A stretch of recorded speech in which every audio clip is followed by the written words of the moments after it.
என்ன உத்ரா, என்ன பண்ற? ஃபாஸ்டா பூ கட்டிட்டு இருக்கிற. பூ கட்டி முடிச்சிட்டியா? இல்லங்க, இன்னும் கட்டல, கட்டிட்டே இருக்கிறேன். ஹாய் ஃப்ரெண்ட்ஸ், எல்லாரும் எப்படி இருக்கீங்க? நல்லா இருக்கீங்களா? சாப்பிட்டாச்சா? நாங்க இனிமேல் சாப்பிட போறோம். சாப்பிட போறோமா? சாப்பிட போறோம். இப்பதானே வந்து இவன் சாப்பாடு எடுத்து வச்சு சாப்பிட வேண்டியதா. சாப்பாட்டு வேலை முடிஞ்சிச்சா? சாப்பாடு வேலை இன்னைக்கு 1 மணி 12:30 முடிஞ்சிச்சு. இன்னைக்கு தம்பி வீட்டுல இருந்தானா, அவனை கிட்ட போய் ஸ்கூல்ல விடணும். அவனை சாப்பிட வச்சுட்டானா அனுப்பிச்சு விடணும். அதனால 1 மணிக்குள்ளாரே சமைச்சிட்டேன். அப்புறம் 1 மணிக்கெல்லாம் கிட்ட போய் ஸ்கூல்ல விட்டு வந்துட்டேன். அதனால பூ கட்டி முடிச்சிட்டியாட்டுக்கு? கட்டிட்டே இருக்கிறாங்க, இன்னும் கொஞ்சம் கிடக்குது. நான் சீக்கிரமா கட்டி முடிச்சிட்டேன் இன்னைக்கு. சீக்கிரமா இல்ல, லேட்டு இன்னைக்கு. தூங்கிட்டேன். தூங்குனியா? ரெஸ்ட் பார்த்தா தூங்குன மாரி இருக்கா? ஓ, தூங்குன மாதிரி தான் தெரியுது. தூங்கிட்டேன் நானு. என்னமோ தூக்கமா வந்துச்சா, படுத்த பாருங்க, நல்லா தூங்கிட்டேன். அதனால இல்லைன்னா எப்பயும் எனக்கு பூ கட்டி முடிச்சிருக்கிறேன். இன்னும் எவ்வளவு இருக்கு பூவு? இன்னும் 2 படிக்கிட்ட கிடக்குது. டைம் ரொம்ப இருக்கிற மாதிரியா இருக்குங்க. பசங்க ஒரே டைம்ல காலைல சாப்பாடு செஞ்சேன்னா இட்டுக்கு அமுச்சு விட்டுருவேன் இவரு கூட. இப்போ வந்து காலையில அவனுக்கு தனியா சாப்பாடு, மதியானம் இவனுக்கு தனியாவா. அதனால இவன் காலையில அந்த 2 வேலை இருக்கிற மாதிரியே இருக்கு. இப்போ 1 மணிக்கு இட்டுட்டு போய் விட்டா இப்ப திரும்பி நம்ம கூப்பிட்டு வரணும். 1 மணிக்கு 8 போய் ஒருத்தவங்க விட்டியா? காலையில ஒருத்தவனுக்கு ஸ்கூலு, மதியானம் ஒருத்தவனுக்கு ஸ்கூலா? குவார்டர்லி எக்ஸாம் நடக்குது இல்ல, அதனால நடக்குது. நீ இதுக்கே இப்படி செழிச்சுக்கிற. இன்னும் பசங்கெல்லாம் பெருசாயிட்டானா காலேஜுக்கு போகணும், 5 மணிக்கெல்லாம் கிளம்பணும். அப்படின்னா இருந்தா நீ என்ன பண்ணுவ? நீனு சின்ன பிள்ளைங்க அப்படியே இருக்கும் போதே இவனை கொண்டு ஸ்கூல்ல விட்டுட்டு வரதுக்கு இவ்வளவு இது பண்ற. இன்னும் பெரிய பிள்ளை ஆயிட்டாங்கன்னா கொஞ்சம் மாறிச்சுன்னா கொஞ்சம் தெரிஞ்சுக்காது. அப்பெல்லாம் பார்த்தா பூலாம் வேணான்னு பூலாம் வேணான்னு சொல்லிட்டு என்ன பண்ணுவேன்? முடியாதுங்க என்னால. ஓ, 5 மணிக்கு எழுந்திருக்கிறதா, அப்புறம் டயர்டா இருக்கும், ரெஸ்ட் எடுக்கணும். 5 மணிக்கு எழுந்தா ஃபுல்லா ரெஸ்ட் எடுக்கணுமா? அதோட முடிஞ்சிடும். அப்புறம் உடனே உங்களுக்கு மதியானம் நான் சமைக்க வேணாம். சரி, சமைக்கலாம். சரி, அப்புறம் நீங்க என்ன, நம்ம வாழ்க்கை கிச்சன்லயே முடிஞ்சிடுமா? ஏன் நீ இப்படி கேக்குற? அப்படிதான் போகுது வாழ்க்கை. கிச்சன்லயே முடிஞ்சிருமானா? ஏன் நீ என்ன ஏதாவது கனவோட இருந்தியா? லட்சியத்தோட? கனவோட கிடையாது, என்னமோ என் லைஃப் இன்னும் கிச்சனோட போகுது. ஏதோ ஒரு டயலாக். எழுந்திருக்கவும் சமைக்கவும். அதுக்குதான் அதிகமா நாடகம்லாம் பார்க்காதன்னு சொல்றது. இதுலயே கேட்ட மாதிரி இருக்கு இந்த டயலாக். நான் போடல. எதிர்நீச்சல் சீரியல்ல நிறைய இந்த டைலாக் எல்லாம் வரும். ஓ, அவங்கள பார்த்து நீனு பேச கத்துக்கிட்ட. அவங்களாவது எல்லாம் வெளியில படிச்சிருக்கிறாங்க, வேலைக்காரங்க. நம்ம ஒன்னா அங்க இங்கேயும் போகிறது கிடையாது. நானும் சொல்றேன். அப்புறம் உன்னோட வேலை அதானே. அப்புறம் கிச்சன்ல சாப்பாடு செய்யறதுதான் உன் வேலை. அப்புறம் அதை விட்ட வேற என்ன வேலை? இதோட எனக்கு என்ன வேலை வேணும்? இதே பெரிய வேலை தான். போதும், இது உங்களுக்கு செஞ்சு கொடுக்குறேன்னு எனக்கு அது போதும். இது ஏன் ஆண்டவன் இதே மாதிரி நம்மளை வச்சிருந்தாலே போதும், எந்த கஷ்டமும் இல்லாம. இந்த அளவுக்கு இந்த மாறவும் வேணாம், குறையும் வேணாம். இந்த அளவு இருந்தாலே போதும் நமக்கு. என்ன சொல்ற? இப்படியே இருந்தாலே போதும். கவலைப்படாம நம்ம யார்கிட்டயும் எந்த துரோகமும் பண்ணல. அதனால யாரை பார்த்தும் பொறாம பிடிக்கல. ஓ, கையை கொண்டு உழைச்சு சாப்பிடுறோம். சரி சரி சரி. நீங்க ஏன் தேவையில்லாத நீ தான் இப்ப இடையில சீரியல்ல கொண்டு வந்து நுழைக்கிற. நீ வேற பூ கட்டி முடிச்சிட்டியா நான் கேட்ட. நீ தான் கிச்சன்லயே முடிஞ்சிருமா நீ தான் கேட்ட. சரி, என்ன ஸ்பெஷல்? கீரை வேற பின்னாடி எங்க அம்மா காலையில கீரை சமைக்க சொல்லி கொடுத்தாங்க. எடுத்து வைக்கணுங்க. காலையில மெனக்கிட்டு உனக்கோசம் சரி கீரை வாங்கி கொடுத்து விட்டாங்க. ஃப்ரிட்ஜ்ல வேற அரைக்கீரை எடுத்து போய் வச்சிருக்கிறேன். இது 1000 நேரம் இல்ல, எனக்கு கரெக்டா இந்த டைம் ஆயம். அதனால இன்னைக்கு நானு கீரை செய்யல. சாப்பாடு செஞ்சுட்டாங்க, எல்லாம் ரெடி பண்ணிட்டேன். அதுக்கப்புறம் கீரை இவங்க அனுப்பிச்சு விட்டாங்க. அதனால சரி செய்யல. நாளைக்கு நம்ம வீட்டுல கீரை தான். நாளைக்கு என்ன சாப்பாடுன்னு நான் இன்னைக்கே சொல்றேன் பாருங்க. ஓ, நாளைக்கு கீரையா? கீரை தான். சரி, ஓகே. இன்னைக்கு என்ன ஸ்பெஷல் செஞ்சிருக்கிற? நம்ம என்ன ஸ்பெஷல் செஞ்சிருக்கிறேன்னு பாக்கலாமாங்க? சாப்பிடலாமா? சரி, ஓகேவா, சாப்பிடலாம். என்ன உத்ரா, என்ன இன்னைக்கு ஸ்பெஷல்? நீ என்ன கிழமை இன்னைக்கு? இன்னைக்கு மண்டே. இன்னைக்கு மண்டே நம்ம வீட்டில் என்ன சாப்பாடு இன்னைக்கு? இன்னைக்கு மண்டே ஸ்பெஷல்னு பார்த்தா பிரியாணி. பிரியாணியா? என்ன பிரியாணி? ஷாக் ஆயிட்டீங்களா? ஆமா, பட்டாசு மாஸ்டர் எங்கடா பிரியாணி செஞ்சேன்னு பார்த்தேன். சைவ பிரியாணி. சைவ பிரியாணியா? ஓ, சைவ பிரியாணி. என்ன சாப்பாடு செஞ்சிருக்கேன்னு பார்க்கலாம் வாங்க. சரி, ஓகே. பாத்தீங்கன்னா பாருங்க, நல்லா சுட சுட தக்காளி சாதம். தக்காளி சாதமா? இதுதான் பிரியாணியா? அதான் பிரியாணி. இன்னைக்கு தக்காளி சாதம் சூப்பரா பிரியாணி ஐட்டமே செஞ்சிருக்கிறாங்க. தம்பி சாப்பிட்டு பார்த்து சொன்னா நல்லா இருக்கு. நான் சாப்பிட்டு ஸ்கூலுக்கு போனா சூப்பரா இருக்கு. ஆனா கொஞ்சம் தான் செஞ்சிருக்கிறேன், ஒரு வேலைக்கு மட்டும். தொட்டுக்க சைட் டிஷ் என்ன செஞ்சிருக்கேன்? அதை விட பெரிய காம்பினேஷன் பாருங்க, கத்திரிக்காய் தாளிச்சா நல்லா தொக்கு நிறைய நல்லா சூப்பரா செஞ்சிருக்கேன். இது தக்காளி சாதத்துக்கும் இல்ல, இட்லிக்கு தோசைக்கு கூட சாப்பிடலாம், சூப்பரா இருக்கும். அப்படியா? சரி, ஓகே. டேஸ்ட் எப்படி இருக்கு சொல்லு. நான் என்ன சாப்பிடலன்னு தான் சாப்பிட போறேன்.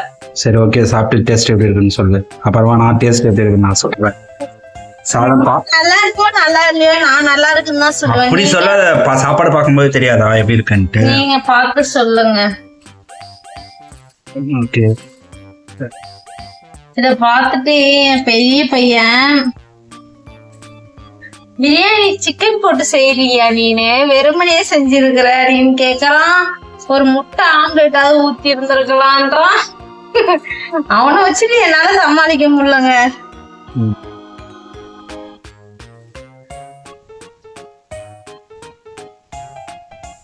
நல்லா இருக்கு.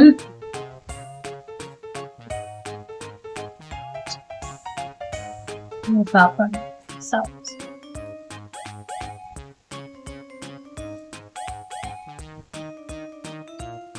நான் சாப்பிட்டுட்டே இருக்க, எதுவுமே சொல்லவே இல்லை. சாப்பிட சொன்னா நீ மட்டும் சாப்பிட்டுட்டே இருக்கிற. ஓ, டேஸ்ட் எப்படி இருக்குன்னு சொல்றியா? சூப்பரா இருக்குங்க. ரெண்டும் சேர்ந்து சாப்பிடும்போது அவ்வளவு சூப்பரா இருக்கு. எப்படி ரெசிபி வரும் பார்த்துட்டீங்கன்னா இந்த மாதிரி செஞ்சு பாருங்க, கண்டிப்பா நல்லா இருக்கும். என் வீடியோ பிடிச்சா சப்போர்ட் பண்ணுங்க. ஓகே, பாய். இன்னைக்கு நம்ம தக்காளி சாதம் தான் செய்ய போகிறோம். அதுக்கு தேவையான அளவுக்கு வெங்காயம் கட் பண்ணி வச்சுருக்கேன். ஒரு 3 பெரிய தக்காளி கட் பண்ணி வச்சுருக்கேன். புதினா கொத்தமல்லி எடுத்து வச்சுருக்கிறேன். 2 பச்சை மிளகா. பாருங்கள், பிரியாணி அரிசி நல்லா 1.25 கிளாஸ் இந்த கிளாஸால் எடுத்து வச்சுருக்கேன். இப்போ இது வதக்கிறதுக்குள்ளே இது ஒரு நல்லா 10 நிமிஷம் கழுவிட்டு ஊற வச்சுருவோம். பாருங்கள், தேவையான அளவுக்கு எண்ணெய் ஊற்றி வச்சு பட்டை கிராம்பு போட்டுக்கலாம்.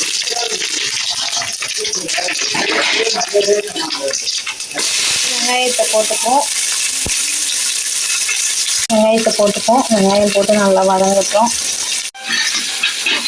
வெங்காயம் நல்லா வதங்க உப்பு போட்டுக்கலாம். போட்டு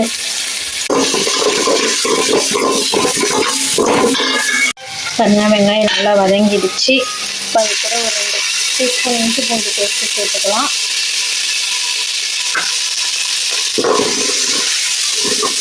சேர்த்து நல்லா பச்சை வாடை போகிற அளவுக்கு நல்லா கலக்கிக்கலாம்.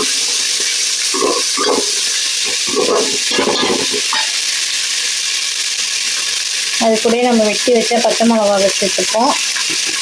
அது கூட கொஞ்சம் புதினா கொத்தமல்லி சேர்த்துக்கலாம்.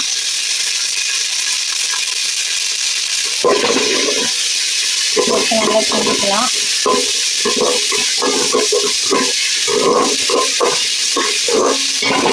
அது கூட நம்ம கட் பண்ணி வச்ச தக்காளி சேர்த்துப்போம்.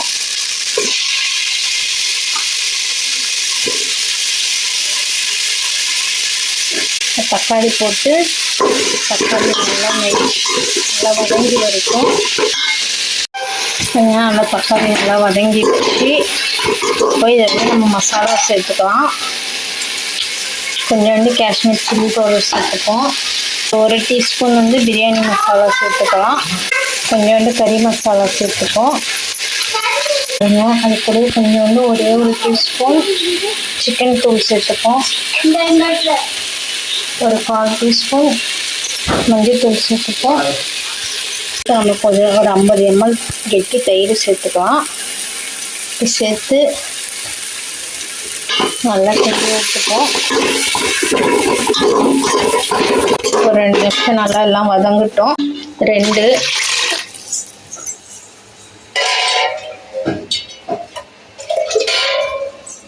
அந்த கால் கிளாஸ் அரிசிக்கு இந்த அளவுக்கு தண்ணி எடுத்துருக்குறேன். போதும். நல்லா இது மூடி போட்டு உப்பு காரம் செக் பண்ணி பார்த்துட்டு மூடி போட்டு ஒரு கொதி வருத்தம். பாருங்க நல்லா கொதிக்குது. நான் இடையில கொஞ்சோண்டு உப்பு மட்டும் சேர்த்துக்கிட்டேன், எனக்கு உப்பு பத்தலைன்னு. அரிசி கழுவி எடுத்து வச்சிருக்கிறேன், அதை இதில் சேர்த்துக்கலாம். எல்லாம் சேர்த்தாச்சு. இது நல்லா ஒரு கொதி வறுத்து நல்லா அரிசி மேலே வந்து வருத்தோம். பாருங்க தண்ணி ஃபுல்லாக இழுத்துருச்சு. இப்போது இது நம்ம தம்மு தான் போட போகிறோம். அடுப்பு ஆஃப் பண்ணியாச்சு. இப்போ பாருங்கள் சாதம் அரை வேக்காடு வெந்திருக்கு. இதில் நம்ம தம்மு போடலாம். கொஞ்சோண்டு புதினா தூவிப்போம், கொஞ்சமாக நெய் ஊற்றிக்கலாம். உப்பு காரம்லாம் கரெக்டாக இருக்குது. இப்போ வந்து நான் பாருங்கள் தோசைக்கல் வச்சுருக்கேன். இப்போ இது மேலே இதை தூக்கி வைக்க போகிறோம். வச்சாச்சு. இப்போ இது மேலே கொஞ்சோண்டு நான் ஒரு ஜெக்கு நிறைய தண்ணி பிடிச்சி வச்சுருக்கேன் வெயிட்டுக்கு. இது நல்லா ஒரு 10 நிமிஷம் இருக்கட்டும். சூப்பராக ரெடி ஆகிடுச்சு. இப்போ இது கூட கொஞ்சோண்டு நெய் சேர்த்துக்கிட்டு நல்லா கிண்டி மூடி வச்சிடும். ஒரு 5 நிமிஷம் மூடி வச்சு சாப்பிட்டா சூப்பராக நல்லா சிக்கன் பிரியாணி ஐட்டமே இருக்கும். இன்றைக்கி பிரியாணிக்கு தேவையான கத்திரிக்காய் தாளிச்சா தான் இப்போ நம்ம பண்ண போகிறோம். அதுக்கு வந்து கொஞ்சம் பச்சை மிளகாய் தேவையான அளவுக்கு எண்ணெய் ஊற்றி அதை நல்லா வறுத்துக்கலாம்.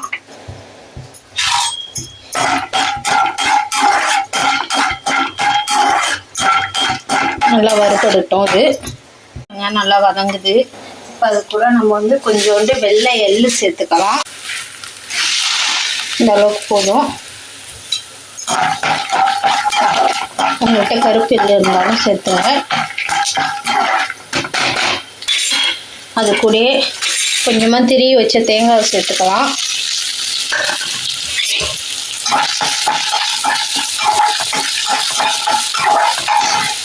அது கூட ஒரே ஒரு பெரிய வெங்காயம் பெருசாக கொஞ்சம் கட் பண்ணி வச்சுருக்கேன், அதையும் சேர்த்துப்போம்.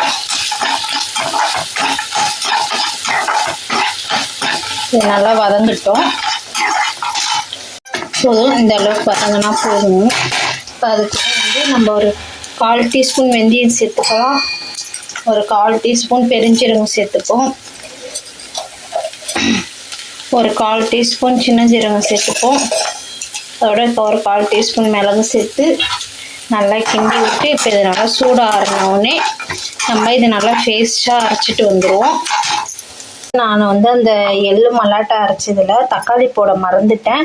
இதில் ஒரு நல்லா பழுத்த தக்காளியும் ஒரு சின்ன நெல்லிக்காய் சைஸ் புளியும் சேர்த்து இப்போ இது நல்லா பேஸ்ட்டாக அரைச்சிட்டு வந்துடுவோம். இப்போ நம்ம வந்து கத்திரிக்காய் வதக்க போகிறோம். நான் கத்திரிக்காய் வந்து நீல வட்டத்தில் எடுத்து கட் பண்ணி வச்சுருக்கிறேன். அந்தமாரி வதக்கிக்கலாம். இது முழுசாகவும் போட்டுக்கலாம். ஆனால் நான் வந்து கத்திரிக்காய் தாளிச்சாக்கு இப்படி செஞ்சால் நல்லாயிருக்கும்ட்டு இந்தமாரி வந்து இதை வந்து நல்லா வதக்கிக்கலாம். எண்ணெயிலே நல்லா வேகட்டும். பாருங்கள் நல்லா இந்த அளவுக்கு வதங்கினா போதும். இப்போ இது வேறு பாத்திரத்தில் மாற்றிக்கலாம். பாருங்கள் நம்ம இப்போ கத்திரிக்காய் வதக்க வானல்லே செஞ்சுக்கலாம். கொஞ்சமாக எண்ணெய் ஊற்றிப்போம். எண்ணெய் நல்லா சூடாயிடுச்சு. ஒரு 1/2 டீஸ்பூன் கடுகு சேர்த்துக்கலாம்.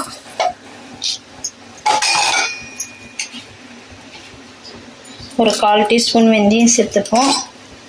ஒரு 1/2 டீஸ்பூன் பெருஞ்சீரகம் சேர்த்துக்கலாம். ஒரு 1/4 டீஸ்பூன் சின்ன ஜீரகம் சேர்த்துப்போம். ஒரு 1/4 டீஸ்பூன் மிளகு சேர்த்துக்கலாம். பாருங்க கடுகு நல்லா பொரிஞ்சிருச்சு. இப்போ அது கூட நம்ம வந்து ஒரு சின்ன பெரிய வெங்காயம் கட் பண்ணி வச்சுருக்கோம், அதை சேர்த்துப்போம். நம்ம ஏற்கனவே வெங்காயம் அதில் சேர்த்துருந்ததுனால நிறைய சேர்க்கலை, கொஞ்சமாக தான் சேர்த்துருக்குறோம். அது கூடயே ஒரு கொத்து கருவேப்பிலை சேர்த்துக்கலாம். அது கூட ஒரே ஒரு பச்சை மிளகா 2 எடுத்து கட் பண்ணி வச்சுருக்கேன், அதையும் சேர்த்து நல்லா வதக்கிக்கலாம்.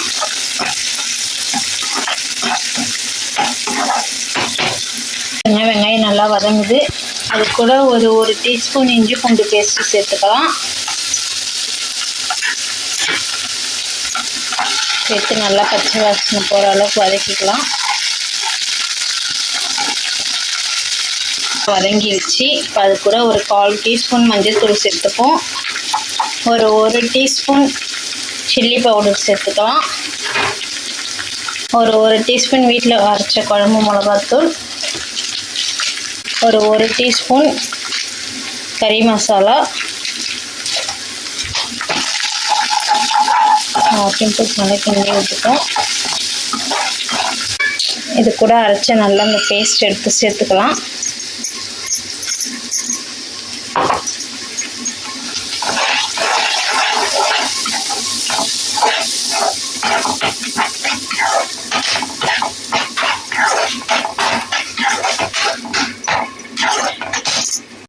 பாருங்க நல்லா ஊற்றியாச்சு. இப்போ ஊற்றி நல்லா கிண்டி விட்டோன்னே இந்த கிரேவிக்கு தேவையான அளவுக்கு உப்பு சேர்த்துக்கலாம். உப்பு சேர்த்து கொஞ்சமாக மிக்ஸி ஜார் நான் கழுவி வச்சு தண்ணி அதில் சேர்த்துக்கிறேன். சேர்த்துக்கிட்டு நல்லா ஒரு 10 நிமிஷம் நல்லா இதை கொதிக்க விடணும். கொதித்து மேலே திரிஞ்சு நல்லா எண்ணெய் திரிஞ்சு வரணும். நல்லா மூடி போட்டு ஒரு 10 நிமிஷம் நல்லா கொதிக்க விட்டுருவோம். பாருங்கள் நல்லா எண்ணெய் திரிஞ்சு வர ஆரம்பிச்சிருச்சு. கிரேவி பக்குவத்துக்கு வந்துருச்சு. இப்போ இதில் நம்ம வதக்கி வச்ச கத்திரிக்காயை எடுத்து சேர்த்துக்கலாம். கத்திரிக்காய் வதங்கினோடனே கம்மியாக இருக்குது, கிரேவி நிறையா இருக்கிற மாதிரியே இருக்குது. நல்லா இது ஒரு 5 நிமிஷம் நல்லா குக் ஆகட்டும். மூடி வச்சு நல்லா ஒரு 5 நிமிஷம் நல்லா மசாலா கத்திரிக்காயில் இறங்கட்டும். பாருங்க எவ்வளோ சூப்பராக ரெடியாக இருக்கு. பாருங்க எவ்வளோ எண்ணெய் திரிஞ்சு வந்திருக்கு. பாருங்கள் நம்ம கத்திரிக்காய் வதக்கணும்ல எண்ணெயில், அதனால அந்த கத்திரிக்காய் போட்டோன்னா நல்லா இவ்வளோ எண்ணெய் பிரிஞ்சு வந்துருச்சு. போதும் இந்த அளவுக்கு நல்லா கிரேவி பக்குவத்தில் இருக்கு. பாருங்கள் இது கூட கொஞ்சோண்டு கொத்தமல்லி தூவி இறக்கிடலாம். சூப்பரான பிரியாணி கத்திரிக்காய் கிரேவி ரெடி.